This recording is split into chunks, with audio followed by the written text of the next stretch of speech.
Hello, everybody. Welcome to Train Tuesday. I'm your host, Jim Wiggin, and we're going to be talking about some stuff that we haven't done in a while. We're going to be talking about some RS3s. We're going to be talking about some passenger coaches.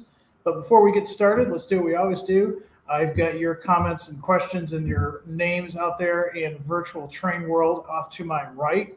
Let's say good evening tonight to Sid, Reading area rail fan, Idaho rail fan, Frederick, Rob, LeVar, Jason, Keegan. Let's see, Eugene, Randy, Andy, Derek, and I think I said Sid already, Jason, Ron, and Mark coming in from Texas, Rick and Hugo, and Salah. So good evening, everybody. Thank you for joining us. Like I said, we've got some stuff to show you that we haven't done in a rather long time, and one of them's got some exciting updates that I want to share with you. I know all you guys out there are super excited about the AC4400s. We are too. If you didn't have a chance to catch last Thursday's live stream about the product development aspects of the AC4400, just go over to our YouTube channel and you'll see it right there. Get comfortable in your workshop and hit play. John really goes into why the Athearn Genesis AC4400 is going to be the standard for AC4400s. There's so much information in that 2-hour live feed.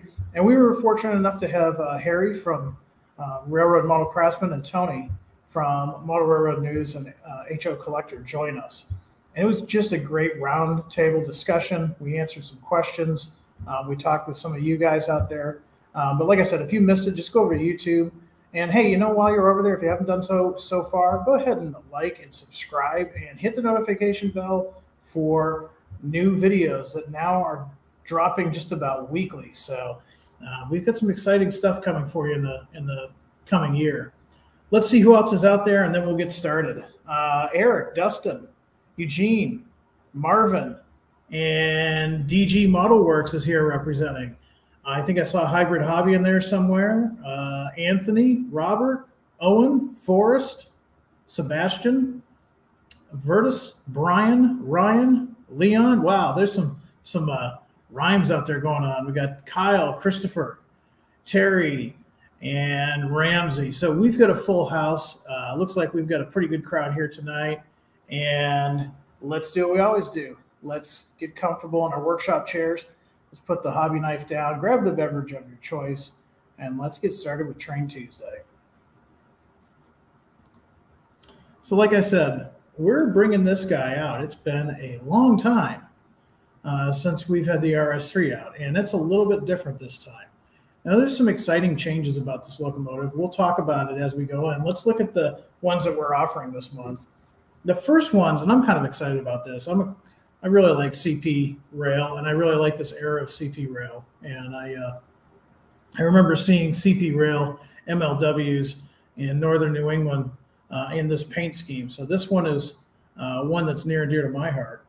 But briefly, 1954 MLW had produced these Alcos. They built 34 for CP rail, and they were two different orders. And by the 1970s, they had changed their paint scheme, and this was their Action Red paint scheme. It's called other things as well, but its most common name is the Action Red. And the reason why they went with this is it just made it much more visible. The previous paint scheme was really nice looking, not as good as far as visibility. And that's what we've got here. We've got the 1970s versions of the RS3s. We've got 3 road numbers, 8428, 8451, and 8456. Now, these are ready to roll, so they're going to have road-specific features. So what the CP rail includes is the Nathan M3 horn, and it's mounted on the bracket. If you look carefully there, you can see here on 8428, it's right on top of the cab. If I go to the next one here, 8451, same thing. It's going to have the Nathan horn mounted on that bracket per the prototype. There's also the large Sinclair antenna that you can also see. And this is since it is the Action Red scheme, you're going to have that large multi-mark. That was a common call out for CP rail right up until I believe about 94. CP modelers, back me up on this. And this one's too, this is something else, is this is a single headlight. RS3s, they could have a dual beam or a single beam, and this one is going to feature the single beam. So like I said, we're offering these 3 different road numbers across the board. They're all going to have the same detail, but these are great locomotives if you're modeling the 50s, 60s, 70s, even into the 80s, depending on the road. CP Rail, they had these things running throughout the 70s. So here's one that we have not done, and a road that we haven't done in quite a while, but the New Haven. And this was a catching paint scheme. This is a really cool paint scheme that New Haven developed. And the New Haven Railroad, in part of their dieselization efforts, they wanted to keep pace at the time with the newest technology and placed an order of Elcos during the 1940s and 50s. When Elco upgraded to the RS3, the New Haven purchased 2 orders of them, numbering them right after their 17-unit RS2 fleet, which they had some of those too, of course. New Haven RS3 fleet eventually passed on to the Penn Central and even to Conrail, and in some cases Amtrak. So these guys lived a long life. Before all that happened, though, they had this really eye-catching paint scheme. This is a 1950s paint scheme. Now, one thing that I want to mention, too, is one of the ones that I'm going to show that is very similar to this still exists today. It's in a museum. It's actually being restored currently, and it's at the Railroad Museum of New England in Thomaston, Connecticut. So you can see one of these just like this. And this was a cool era of the New Haven. And like I said, we haven't done this road in quite a long time. So what is common with this one? Okay, if you look carefully here, you'll see this one features the forward and first Blatt horns. And if you've ever heard one of these, it's a very distinct horn. Look it up on YouTube if you've never heard that. A lot of the earlier diesels had this style of horn. Alco is certainly one of them. The other thing, too, is steam generator detail on the short hood. Yes, they were used in some commuter service. This is like the CP cousin, has a single headlight. And another thing that's important, and we don't stress this enough, but our developers reach out to different railroad experts. Some people are experts in the field of a certain railroad or a certain model. And in this case, we reached out to some New Haven experts, and they were more than happy to share some of this data with us. And that allows us to do something that we haven't done in quite a while. And this New Haven locomotive is no different. So here we got 539, 552, and 560. And again, ready to roll. The details are specific to the railroad. So keep that in mind. When you want to get to details that are specific to the locomotive, that's one step up. That's the Genesis.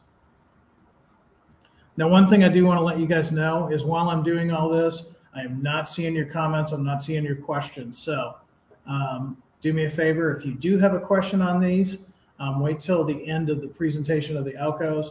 I'll look for questions and I'll answer those. And then we'll go on to the next item in the lineup. So here's a really colorful paint scheme that we're doing this time too. This is Denver Rio Grande. And man, what a paint scheme. I would hate to be the guy that had to repaint this thing in the shops. We're also doing this in 3 different road numbers. Denver Rio Grande purchased their RS3s in 1951.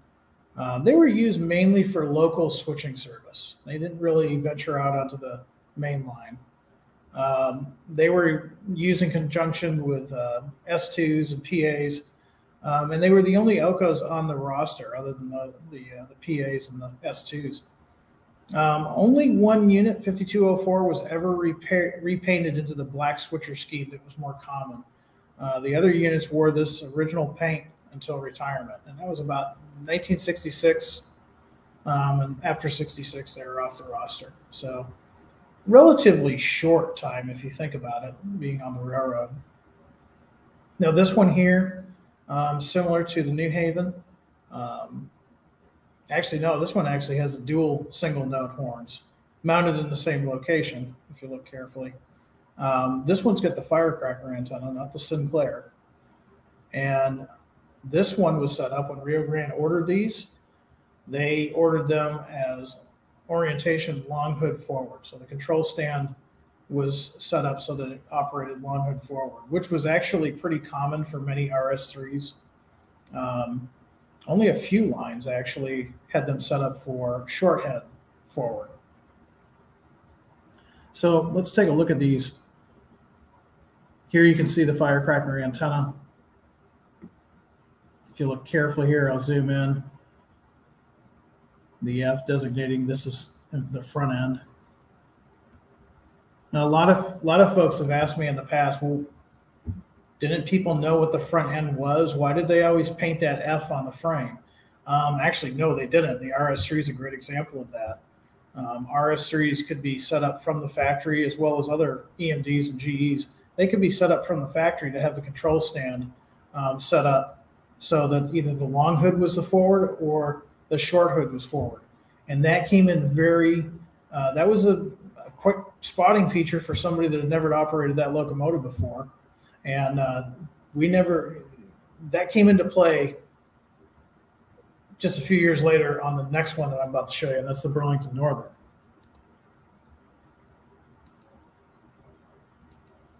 So we've talked about this on the program before too. Burlington Northern, made up of all these different railroads. What they ended up doing is they painted their barricade stripe, designating what was the front end. And in this case, once again, these RS3s were set up for long hood forward.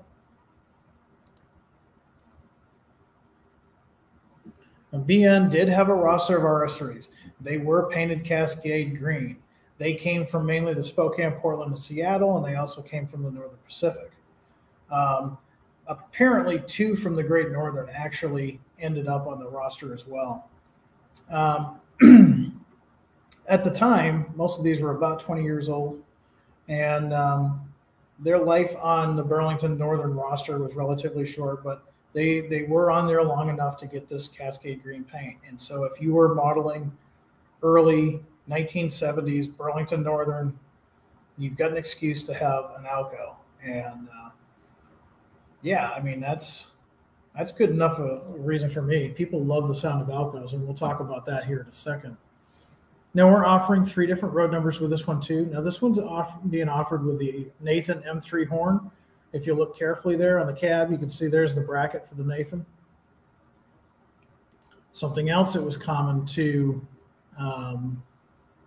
Burlington Northern engines at the time is their Western Cullen beacon. Now, if you get this with the DCC, the Tsunami 2, that beacon does function, and it does have the flash effect that was common for that beacon. This is going to have the later style pilots. It's a little bit different than the ones from the previous that we've talked about.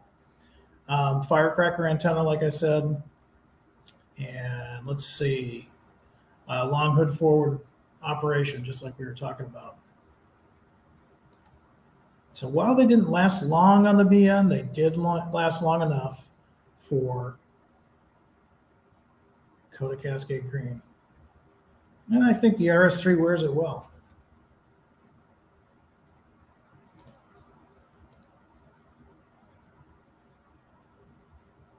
So last but not least, and this was one that after we did the announcements, we had a lot of feedback on this, and we mistakenly had RS2s in the mix. We've updated the artwork. We're only including RS3s for the Green Bay and Western that you see here.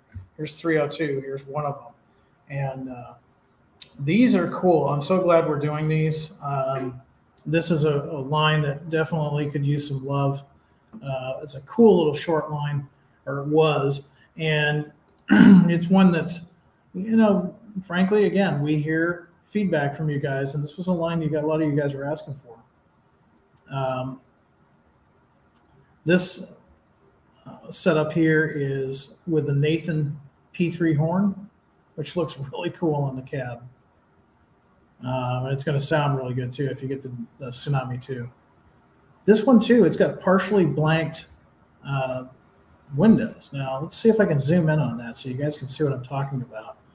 Here's the short hood, and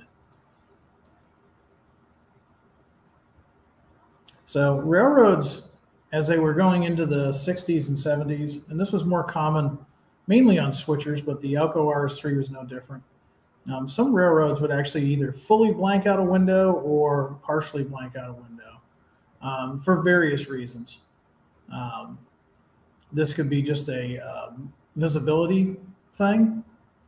In some cases, too, they were completely blanked out because, believe it or not, at one time, the glass that was used for the standard of these locomotives was actually more expensive to replace than sheet metal. So that's why you'll see some modern-day switchers that have a lot of these quarter windows blanked out.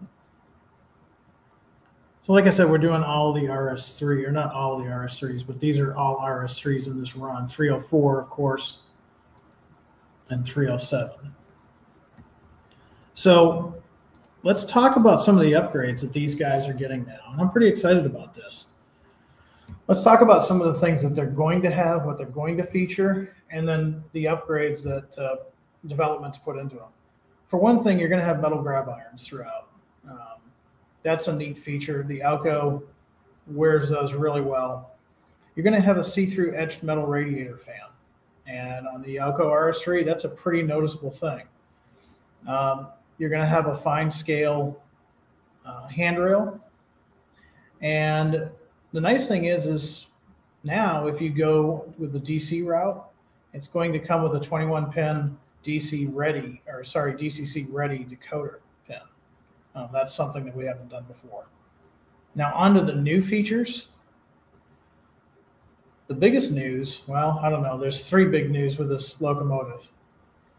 There's a new motor that we've put into these. It's a new CAN motor, so not only is it more powerful than the previous run, but it's a lot quieter too. It's a smoother, quieter setup. You guys are going to love it. It's going to be perfect for your small to mid-size layout, or if you've got a large layout with an industrial line that you need a switcher, this is your perfect locomotive for that. Like I said, DCC ready includes a 21-pin NEM connector for most DCC decoders. If you go ahead and go with the decoder version, you're going to get the Tsunami 2. And let's talk about that for a second. We've heard of Alco-holics before. Let's admit, Alcos have just the most distinct sound. Most rail fans, all throughout the 70s, 80s, up until today, they would flock to the tracks to see an Alco. And they have a very distinct sound. And I count myself as one of the fortunate ones to actually rail fan some Alcos in northern New England 25 years ago. It's just a cool sound. And with this Tsunami 2, you're going to have something that sounds a little bit different than your EMD prime mover or your GE setup. This is going to be a little bit different sounding. And then the last thing that we're featuring with these models is they've all been updated for LED lighting. And that's new. That is brand new. So we've updated this for the 21st century. We've given you some road names that were highly requested, and we're really excited about these. So at this point, I've got the screens minimized. I'm going to look into the comments section, and John says, now if we get the Alco smoke, if you don't do your decoder right, and if you do an install, you'll get some smoke, but it's a one-time trip. I mean, it's magic smoke, and that's the end of it. Let's see. Ron's looking for the Conrail ones. Well, get the New Haven ones, repaint them into to Conrail, because that's what a lot of these went to.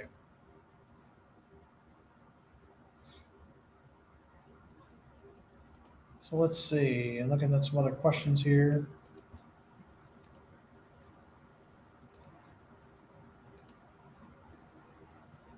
Andy's happy about the BN and the Denver Rio Grande. Yeah. And Main Central's not this time. We did New Haven. We hadn't done New Haven in a very long time. We've done some Main Central. We've done some Boston and Maine. Done some Guilford. Yeah.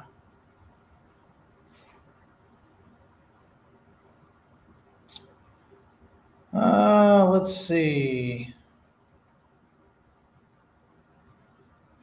I hear you, John. I tried it too. None of us like to see the magic smoke out of the decoders. Let's see. Will there be Lehigh Valley? Not this round. Maybe in future runs, but not in this round. No Rock Island this time, but that's a good suggestion.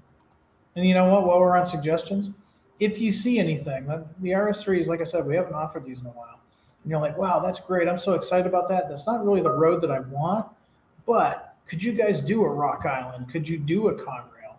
What you need to do is go to our Athearn page, Athearn.com, go to the Contact Us page, and go to the Athearn Product Suggestions at Athearn.com. Send in your comments. If we get enough requests for a certain railroad, we will definitely offer it in the next run. So definitely,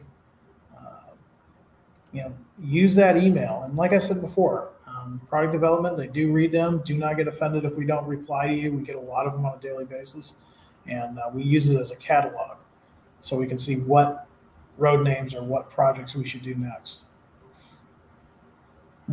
So yeah, there are a lot of requests from Mopac and Michigan Northern. Yeah, not this run.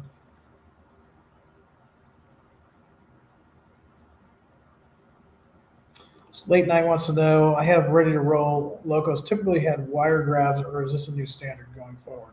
So the grabs themselves are going to be the wire metal, but the handrails, as you know, they can get bent really easily. So we use a special plastic that is resistant to breaking or damage. I know some folks are not a fan of it because sometimes it looks a little wavy, but you can fix that real easily. You can use the foam inserts that come with the locomotive and just get a little bit of warm air on it, low setting on a hair dryer, and form it, let it cool, and take that away, and it's fine. That's what I do with some of mine that I get. I mean, after they've been in the container for who knows how long, and then coming into our DC, and then finally getting to your home, they've probably been in that box for a while. So, but the good news about that type of handrail is you're not breaking them. And in the old days, if you remember the old blue box ones, the old metal handrails, they were cool, but they were a little oversized and they bent pretty easily. So, but that's a good question.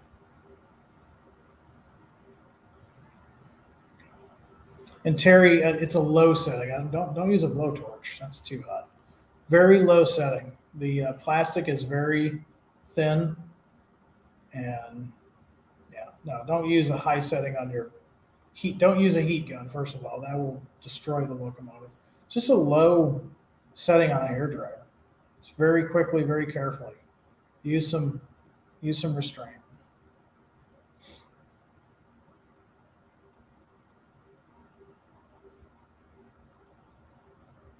Let's see.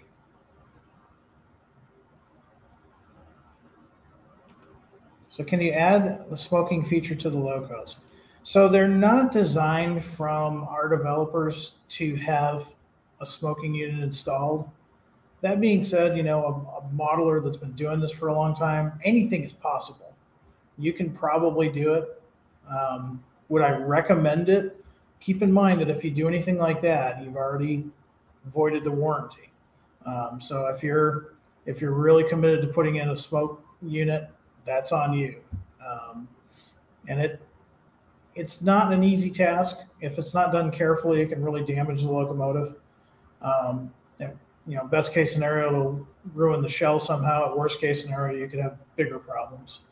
So we don't have a direct fit smoking unit for it, but if you're bold and inclined to do it yourself, and I know there's some modelers out there that would do it in a heartbeat, you can do it. Just keep in mind that any modifications you do to the locomotive does void the warranty. So just keep that in mind. All right. Harold's got a good idea. Penn Central and Conrail still in PC black. Yeah, that'd be cool. It'd be cool, especially in a prime for grime. A lot of guys asking for the PC black. Yeah, that might be a good idea. All right, so let's go on to our next item that I have here. This is something else we haven't done in a while, and we had a lot of requests for it. And that's the ready to roll HO arch roof passenger cars. So let me get that up here on the screen for you. There we go.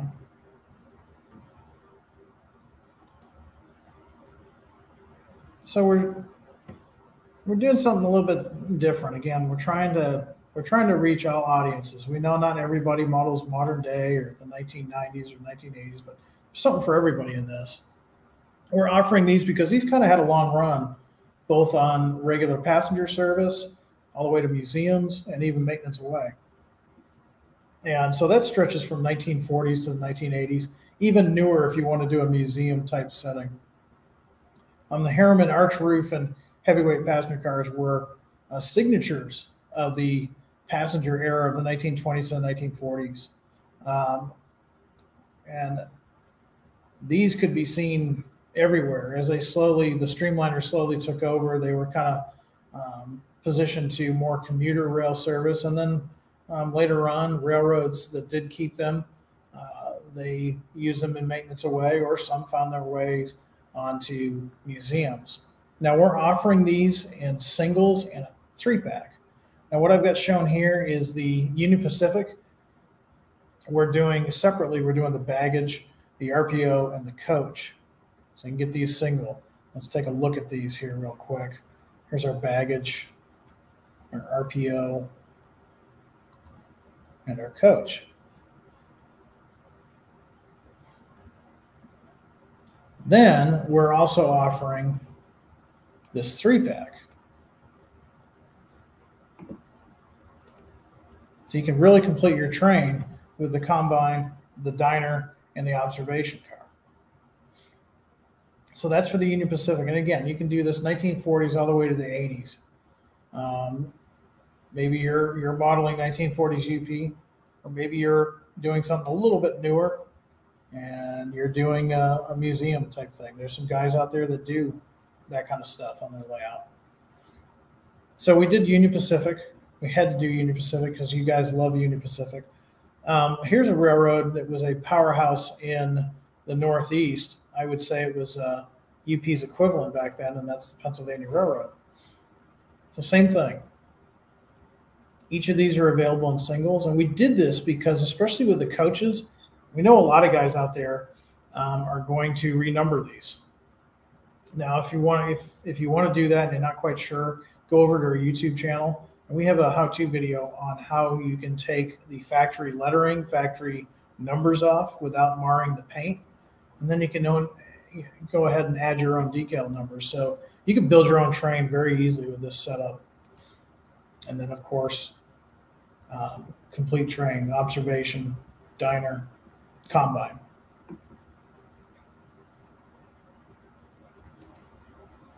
And you knew this was coming. Illinois Central, we had to do Illinois Central.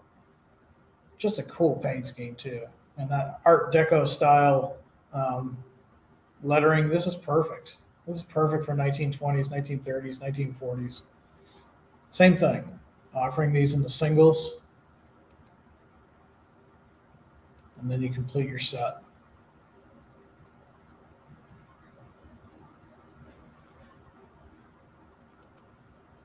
Southern Pacific, that's another paint scheme that, the sunset paint scheme, it just fits. It really does. When you think of the golden age of passenger rail, the SP paint scheme is probably one that comes to mind. For me, I always think of the GS4 and a nice long line of passenger cars. And yeah, this is one of the coolest paint schemes. Even as a kid growing up in little old New England, I just thought this was the coolest paint scheme. And my only regret is I was never old enough to see it in its glory. A beautiful paint scheme. Same thing, singles and the complete set. So you remember earlier I was talking about maintenance away. A lot of these cars found future life as maintenance away, and what they would end up doing is they would sideline these cars. They would keep them, maintained to running standards, but they would usually gut the interiors. RPOs, baggage cars, things of that nature were usually turned into tool cars, utility cars, things of that nature. And in the old days, and it's not as common as it used to be, but in the old days, these maintenance away trains would be a complete community on rails. They would go to these remote places on the route, and they would have their tool cars, they would have their diner, they would have their sleeping quarters. Everything was right there. So they didn't have to go back and forth to the job site. They were at the job site 24/7.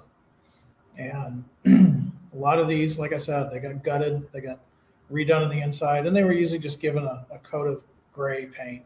And so we're offering these as maintenance away. And I was reading an article recently in one of the magazines, and I thought this was cool.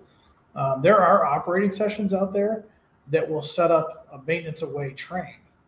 And man, that can really make an op session really interesting, because not only do you have another train that's been added to the mix of operations, but that's going to change how the operations go. It's going to change the regular flow of operations. So something cool. If you've got a large layout at home and you want to have an operating session and you want to do something a little bit different, consider getting the maintenance away set and doing a maintenance away train. It's a lot of fun. All right, I'm going to go ahead and see what we've got for questions here today regarding everything that we've talked about so far. So let's see. Terry says, I would like to see the baggage car in Frisco. Oh, the Frisco's, Terry, we might do Frisco in the future. Let's see. Go through here real quick.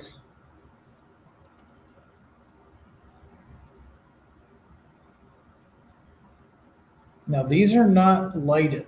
These come from the factory, non-lighted. We don't make a kit for them. But the good news is there are companies out there that make it easy to light cars like this. So if you really wanted to do that, you could.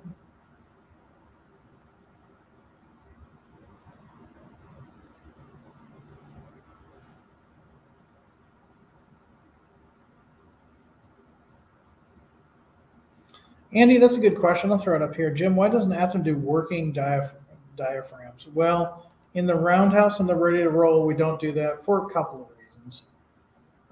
The biggest reason, though, is because once you add diaphragms on there, your minimum radius or curve that these cars will operate on is severely limited. Now, in this case, these guys here will operate on a radius of 18 inches. That's the bare minimum. But think about that. An HO scale, 18 inches. It's less than 2 feet. That's pretty tight. Whereas in the real world, we'd never see anything like that. If we did, I sure hope they would have some oilers on the side of those curves, because there would be a lot of squealing going on. But we realize that as a modeler, sometimes we have to make compromises. Sometimes our curves are not as big a radii as the prototype. And that's one of the ways we allow that person to add this to their collection. Now, if you've got a layout and you've got much bigger curves and you think you could add diaphragms, there are detail companies out there that specialize in those things, and you can always add those. But that's the main reason why. We just want these available for a wider audience. And some people actually will just set these up and run them at shows on a small portable layout.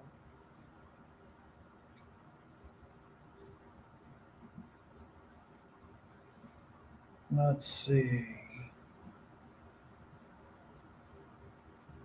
Rail fanning the CSX is a little bit off topic, but He's like, hey, we need more Amtrak P42s, and how about some GP15Bs? That's interesting. And some MP14BS. You're going to keep our developer guys busy. Good suggestions. Go ahead, put it in the product suggestion email.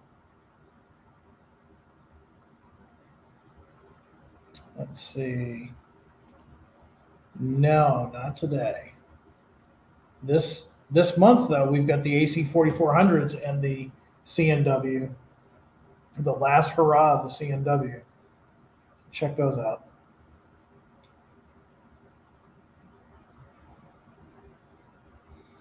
Let's see what else we've got. A lot of good suggestions, but any questions on what we've talked about so far?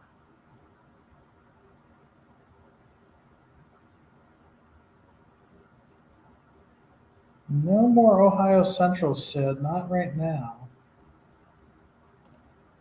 How are the SD60Ms coming along? Well, which ones? So we just announced some this past winter, fall, winter. The ones that we announced in 2020, the Genesis 2.0, those have been out since I believe last March. So if you're talking about the ones we announced back this last fall or so, we're not going to probably see those until early to mid-winter of 22, maybe into 23.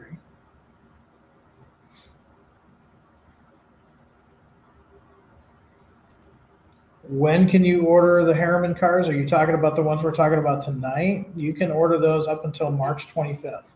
These are all open for pre-order.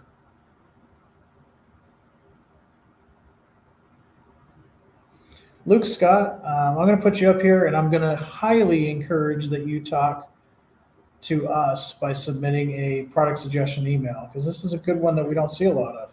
He says, do you guys have plans of doing any Texas and Pacific models? It's near impossible to find the GP9 now. Would much rather look at Athearn over other brands.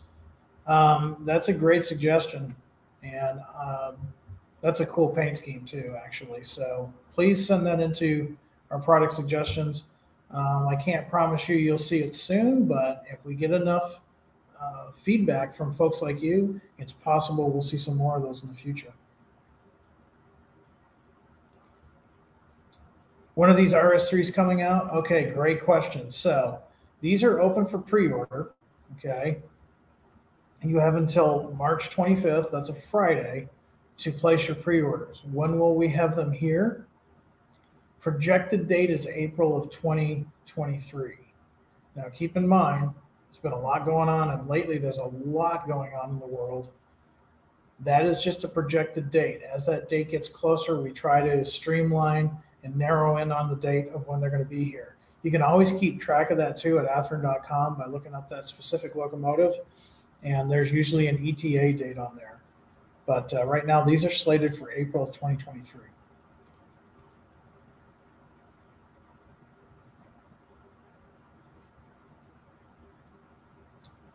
Okay. Now, one thing too I want to mention is while I'm watching the questions, we also have another Athearn representative out there. He's trying to catch some too, so if I don't catch him, he can catch them too. And yeah. Alan, I know Alan. Well, I don't know him personally, but I know he's got a great Facebook page. He wants to know any plans for more Boston-made Jeeps as the GP9s are sold out everywhere. Yeah, tell me about it. I didn't pre-order mine, and I got one. There's been some talks, and probably not right away. Typically what we do is when we do a railroad in a specific locomotive, we kind of give that railroad a break a little bit. We've done the GP9s in Boston and Maine paint schemes, actually 3 that I know of. The original McGinnis, we did some Minuteman bicentennial units, and then this last run we did the Plain Jane dust and dips, as we call them. I'd really like to see us do the rebuild Jeeps from the 1978 to 1980 era, which is on the outside looks like a regular Jeep 9, but Boston and Maine, just before they sold out to Guilford, they had a rebuild program for their 7s, 9s, and 18s. And when they rebuilt them, they basically gave them the new paint scheme, which was applied on the GP40-2s. They got rid of the McGinnis logo, and actually the blue is a totally different blue. It's a little bit darker than the original blue. So that's what I would like to see. I guess my best comment to you would be to, like I've been telling everybody else, use that product suggestion email. And I do know that we had some guys asking for that paint scheme, so it's a possibility.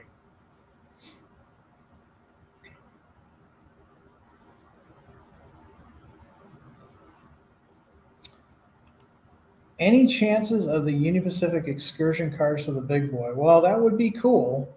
I don't know of anything off the top of my head.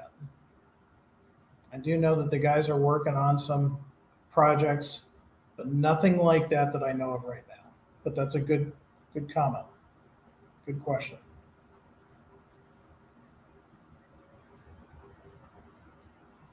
Brad, I'm going to put you up here again because I'm with you, Brad. Trust me. I'm on your side on this one. Chopped nose GP9s when? Canadian, yes. Well, don't worry because I do bug the guys about it. They're tired of GP9 Jim bugging them, but I'm with you.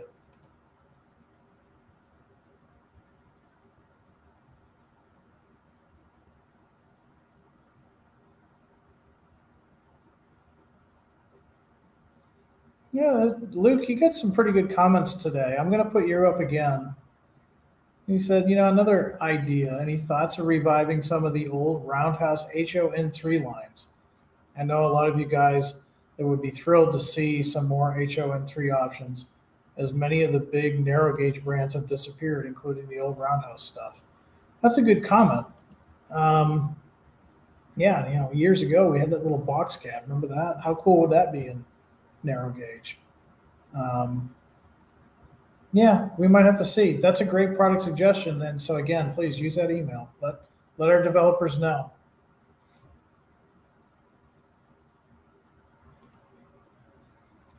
Bradley wants to know, how well did the Rotary Snowplow do, and will there be another run soon? Well, I think we'll be seeing that.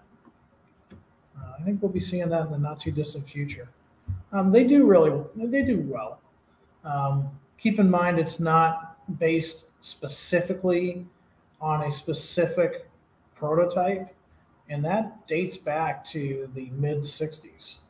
But we release it with updates. If you're old enough, you probably remember the rubber band mechanism that it had that was tied to the, I believe it was a lead truck, if I remember right. They would spin the rotary. Well, that's gone now. Athearn's updated it with a motor. So will we come out with them again soon? Yeah, I think it's a safe bet.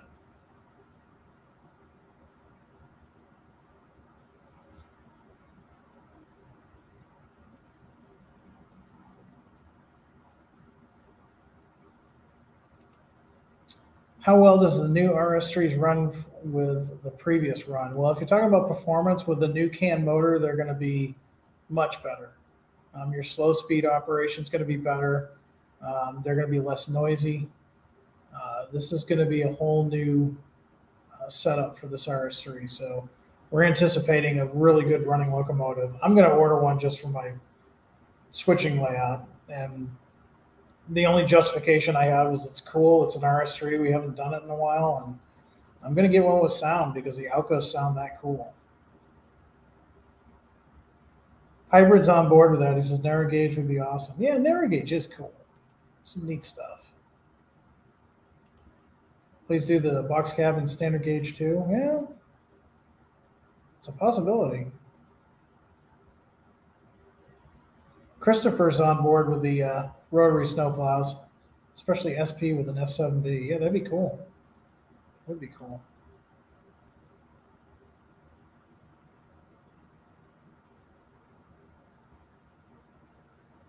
Let's see what else we've got here.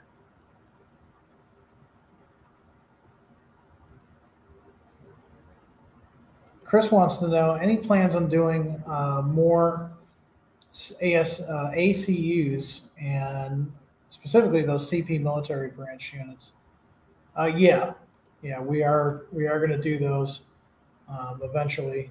We wanted to do the military versions and the heritage versions, but we wanted to break it up because we didn't want to do them all at once because a lot of us have budgets, and buying that many locomotives that's a lot of money. So we wanted to break it up a little bit. So we did the Army version, we did the Navy version, we did the script heritage, the block heritage. Yeah, we're going to do more, and we'll be doing the military units.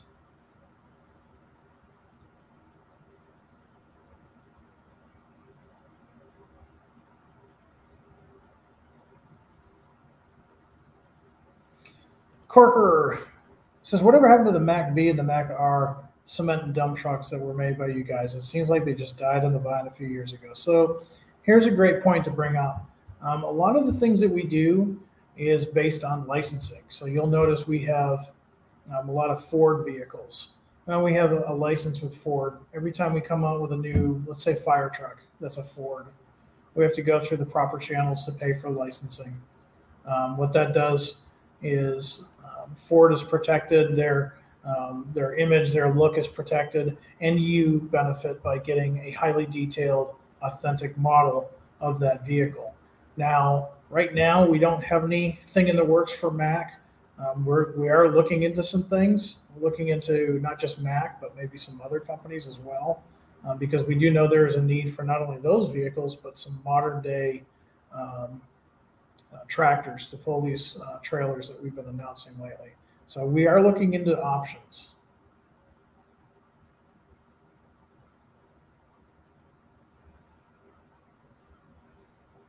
Okay.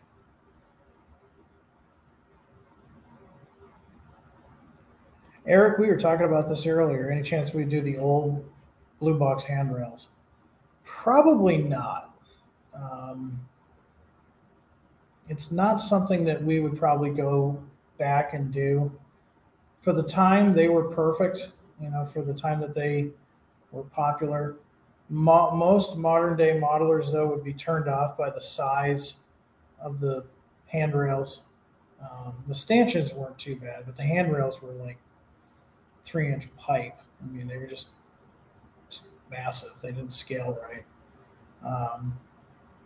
The injection molded process has allowed us to make some really nice fine scale handrails. And if you don't believe me, if you have a blue box, say a GP40 or GP38-2 or something of that nature, just put it next to a modern day Genesis or Ready to Roll, and you'll see the difference. By themselves, you might not see it, but if you stick them next to each other, you'll definitely see the difference. All right, well, I've got some other stuff to show you guys. We did something fun the other day, and I think I'm going to do it again. I kind of did it as an experiment. So the other day, I posted a picture of another locomotive that I goofed. I should have pre-ordered this. I'm a BNSF fan, and this is straight in my era. These are the GP39-2s. Now, these were announced last winter, and they just came into our DC a couple of weeks ago, almost about a month ago, and they're at dealers now. Some, though, like these BNSF ones, they sold out quick. But yeah, I had this sample with me that day, and I thought, you know what? I'm going to take a picture of it, and I want to see who's paying attention out there and who picked up one of these GP39-2s. And I made the promise that, hey, if you comment to this post with a picture of your 39-2, I'll post it on Train Tuesday. So that's what we've got for you. I've got some folks that sent some pictures. First one I got here is Daniel. And hey, you Chessie fans, there you go. That's some great weathering on that locomotive. But look what's peeking out there. This is a great scene that he's got. Daniel writes that GP40-2 6342 is paired with the newly arrived GP39-2 4316 on the Queso sub in Southern Ontario era. 1989, both units are Athearn Genesis. So very cool, Daniel. Thanks for sending that in, and that's a great picture. Your weathering is outstanding on that Chessie locomotive. So since you've got the former Reading unit there and you've got the chassis, I'm thinking we're looking at early CSX. Great stuff. Mark Osmond sent one in, and Mark, congratulations for winning the Jim's Homesick Award. This is some great modeling too. Mark writes that DNH 7412 holds the local as Boston to Maine 313, which is a GP 40-2, and 190 lead an eastbound freight through Schenectady, New York. This is on his Guilford Transportation Industries layout. The 190 is an old blue box that his brother, John, detailed and custom painted some 30 years ago. And this is a great picture too. I mean, this, like I said, thanks for making me homesick. 30 years ago, I had painted quite a few of those 40-2 blue boxes in that same scheme. But there's his DNH unit, and looks like he's busy doing some work. So these are just some of the great models that you guys sent in. Some great stuff. Now, somebody also posted that, like, well, I don't have a 39-2. I don't really have a use for that, but these GP9s and the UP, these were sent in by William Nelson, and he's really happy with these. And that's a great picture too. Nice looking layout. Looks like it'd be a fun layout to operate. So these are the recent GP9s that we announced back in November of 2020, and they just came into stock. And I think William was one of the smart guys. I think he pre-ordered. That's why he's got these, because the UP ones went quick, very quick. So I want to thank the guys that responded to that thread. And who knows, maybe I'll do it again. You know, there's some stuff coming into stock here pretty soon. Maybe I'll put another picture out there and say, hey, post your picture and we'll feature it here on Train Tuesday. We like to see what you guys are doing. Like to see what you guys are working on. And that's always a highlight of my day, is seeing what you guys are working on. Now with that, speaking about GP9s, let's talk about the TH&B real quick. I've noticed on a couple of modeling websites there's been a lot of discussion on the paint for the TH&B. Some people felt it was too red. Some felt the cream was too yellow. There was a lot of debate back and forth on a lot of these modeling Facebook pages. And let me let you know that every effort on Athearn's part was to make these accurate. Now, our developer that was in charge of this particular project did reach out to the TH&B Historical Society, and he did work closely with them. And he was assured that the color samples that he was given as far as reference were correct for the time period that these locomotives were painted. Now, one of the things that I do want to remind people, and as a Boston and Maine modeler, I remember the debates back in the 80s about Boston and Maine engine maroon. Nobody made the right color, according to some of the guys I modeled with. Color can be very subjective. Now, this is a picture from my little portable layout. This is shot under a LED style light, so it's going to have a cold look to it. These colors, especially that cream color that TH&B use, are very susceptible to lighting. So if you've got fluorescents in your workshop, fluorescents tend to cast a blue or a green hue. That also does something to the red. Adding the blue or the green can change that to a purplish color, a pink color, a salmon color. It all depends. Likewise, if you're modeling under old-fashioned, if you will, incandescent bulbs, it's going to have a slightly different hue. LED is going to be a little bit more pure color. So lighting has that effect on these colors, and the TH&B is certainly one of those color schemes that is affected very highly by light. A few weeks ago, maybe a month ago, one of our developers took some really cool pictures of these locomotives on his club layout. And the same locomotive on the same layout, and the two pictures look completely different just because of lighting. So keep that in mind. That's not a cop-out. That's actual facts. We did work with the Historical Society, and every effort was made to make sure that this was prototypically accurate based on the time span that we advertise these.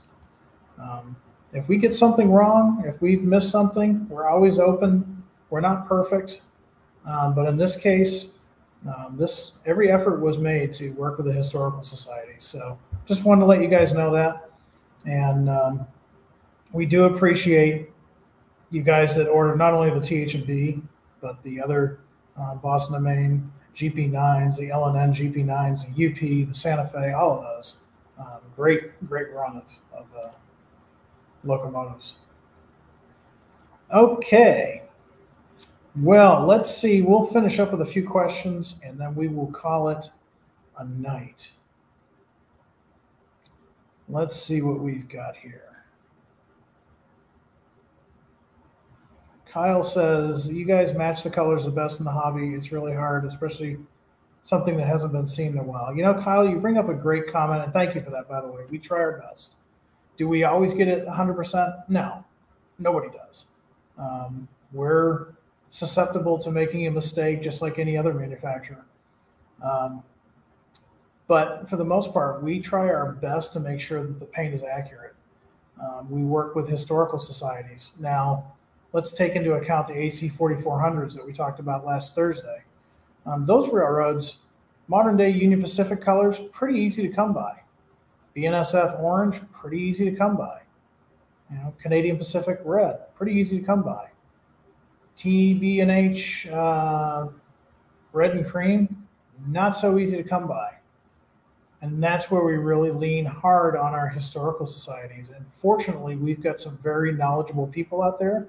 Some of those knowledgeable people are not on the internet. They don't have a computer, but they've got all that knowledge. And we try to contact them whenever possible. And so you're right. The fallen flags, they are a lot harder to get, you know, accurate colors, but we try our best. And thank you for that comment, by the way.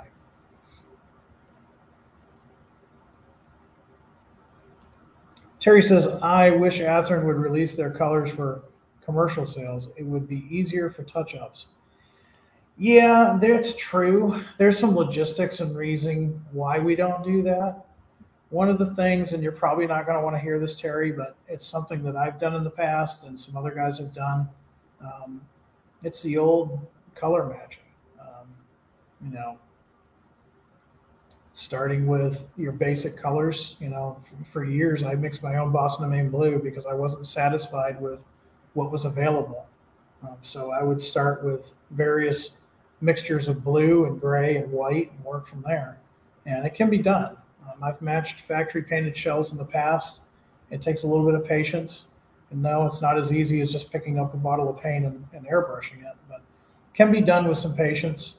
Unfortunately, just because of the limited run of our models and some of the logistics, we won't be doing that, unfortunately.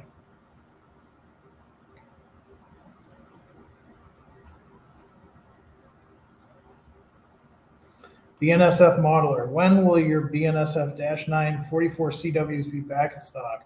Should I purchase it? I've never gotten an Athearn locomotive. Well, those are the, I'm going to be a little biased here. It's not really my era. Although I do like BNSF. But the -9, if you've never bought an Athearn before, you're picking a really good locomotive to choose for your first Athearn. These are Genesis 2.0. They've got details and lighting features that are not found on standard Genesis locomotives.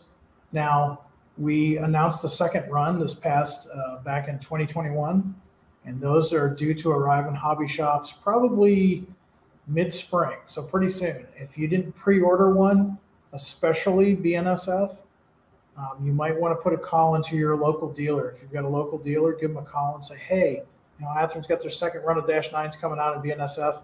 If you don't have any spoken for, I'd like to pick one up, and that's the best thing. And then in the future, don't be like your host and forget to pre-order stuff. When you see something that really fits your railroad and your era, do yourself a favor and do a pre-order. That way you know you're locked in, you can get that locomotive and you're not going to miss out. And I say that all the time. I don't always practice what I preach, unfortunately.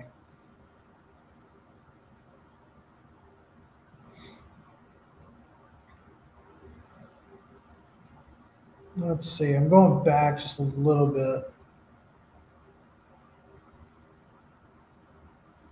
Oh, James Wright is joining us tonight. It's always good to hear from James. He's getting a lot of questions from viewers about flared radiator SD70s and CSX scheme. That makes sense. Any upcoming plans for those? Off the top of my head, James, I don't know of any, but that doesn't mean that the guys aren't working on something. But honestly, at the top of my head, I don't know of anything, but it doesn't surprise me, actually, and CSX fans are clamoring for stuff like that. So it's possible in the future. Let's see. Mark says the Dash 9s are awesome. Yeah, they are. They are. I just love the sound of them. I don't know why, but I do.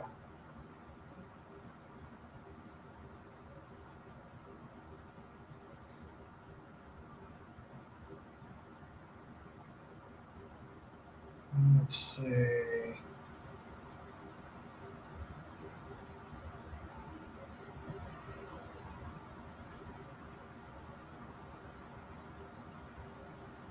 Let's see what else we got. We got some guys talking about some other cool things going out there in virtual train world.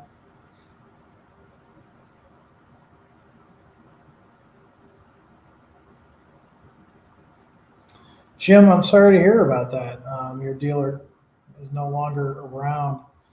Jim, if you obviously have some access to the internet, consider some of the online resources. There's, depending on where you live, there might be one that's closer to you. There is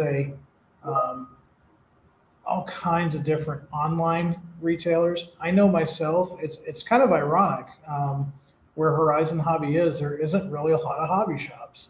I have a really good small hobby shop about an hour away from me that I can get my DCC stuff from, or some other unusual detail items and things of that nature. But for me, being right now anyways in the rural Midwest, or even when I'm in New England, I can order online, and shipping is usually very economical and quick. In some cases, I've ordered stuff both in New England and in Illinois and gotten it just 2 days later. So take a look into that, Jim. See, you can see there's a couple of big ones out there that would probably be more than happy to help you out.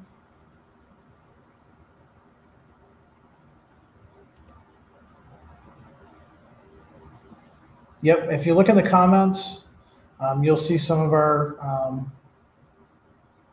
Athearn dealers. We've got Athearn dealers all over. Our big ones, like Sid's saying, we've got Spring Creek, we've got Midwest Model, Maine Model Works, we've got Lombard Hobbies, and I'm not intentionally leaving anybody out there, but those are the ones that come to mind, and those are all great Athearn retailers.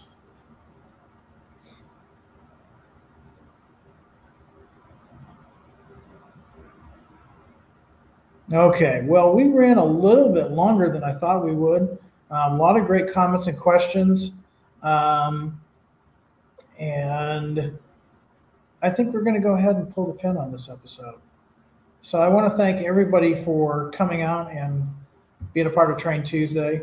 We'll be back next Tuesday, same time, 7 o'clock p.m. Central. Keep your eyes open, too, because it's about ready for another Athearn Extra. And on this episode of the Athearn Extra, we're going to talk a little bit more about these RS3s.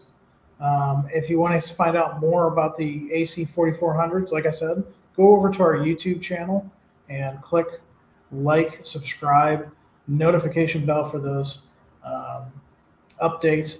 There's a great 2-hour live stream, mainly conducted by John, our lead developer, and the guy that's behind the AC 4400s. Check that out. It's very informative. And don't forget, you can see us on Facebook, Instagram, and now TikTok.